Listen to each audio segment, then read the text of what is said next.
Hey everyone, and welcome. Today we're going to dive into a topic that, let's be honest, affects every single one of us: time management. We're going to look at it not as some strict, boring set of rules, but as a real skill, something you can learn to finally get a handle on your day and actually hit your goals. You know that feeling, right?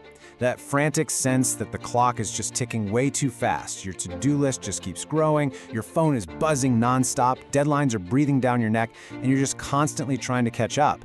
It's this super common, overwhelming feeling, and it's exactly why learning to master your time is such a game changer. So, here's our game plan for this explainer. First, we'll talk about the problem we're all facing: the time crunch. Then, we'll get into the mindset you need to take back control. After that, we'll look at some real practical tools. And then, this is a big one, we'll pinpoint the common traps that trip everybody up. And we'll wrap it all up with one simple first step you can take literally today. All right, let's get right into it with our first section, the time crunch. Let's really break down this core challenge that we're all trying to solve. I mean, this says it all, doesn't it? Too much to do, not enough time. This is the heart of the problem. It's that constant pressure you feel, that gap between everything you want to do and the same 24 hours everyone else gets. But here's the thing. Good time management isn't some magic trick to create more hours. It's all about making the hours you do have really, truly count. Okay, so if that's the problem, what's the solution? Well, that leads us straight into section 2, defining your control. This is all about getting the right mindset. You know, what I love about this definition is that it calls time management a journey. It's not a one-and-done thing. It's a process, right?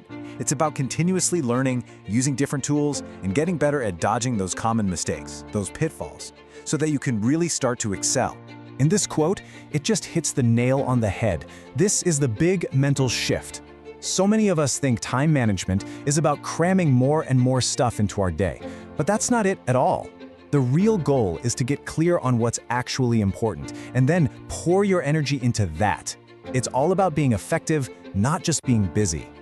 Okay, that sounds great, but how do we actually do that? How do we become more effective? That's what section 3 is all about, the actual practical tools you can use to sharpen your focus. And the good news is, you've got a ton of options.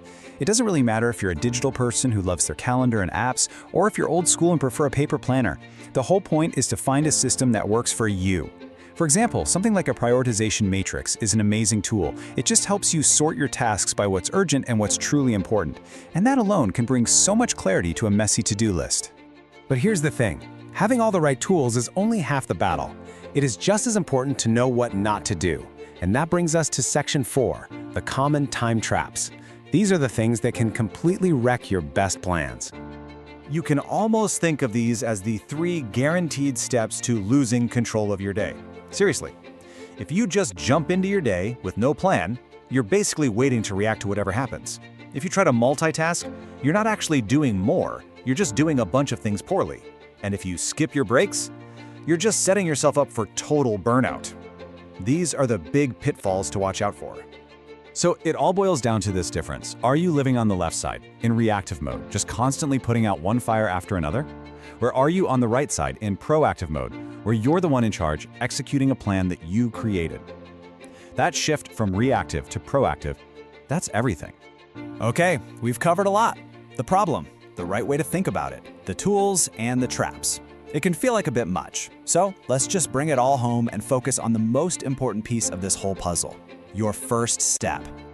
That's it. Just one. You don't have to completely transform your life overnight. You don't need to download 10 new apps. All you need to do is make one small conscious choice. Just one decision to start moving from that reactive side to the proactive side. So that brings us to our final question for you. Think about everything we just talked about. What's one thing you're going to do? Are you going to make a real effort to stop multitasking? Or maybe actually schedule in a few breaks? Or maybe you'll give one of those task apps a try. The real power here isn't in just knowing this stuff. It's in applying one little piece of it. So what's your one thing going to be?